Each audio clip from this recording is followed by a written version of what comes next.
Қайырлы күн достар, сәбізден тіске басар рулет дайындаймыз. Үкіштен өткізілген сәбізімізді қызып тұрған сұйық майда қуырып аламыз. Тұз бұрышын сеуіп, баяу отқа қойып, 10 минут қақпағын жауып бұқтырып аламыз.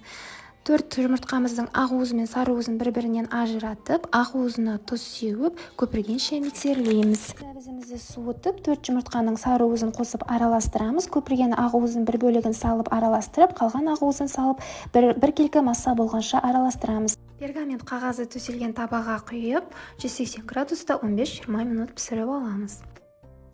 Дайын болған бисквитіміздің бетіне ірімшік жағып, рулет секілді орап, 2 сағатқа тоңазытқышқа салып қоямыз.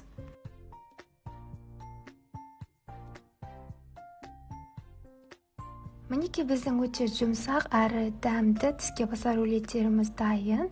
Сіздерге жасап көрулеріңізге кеңес беремін. Ас болсын!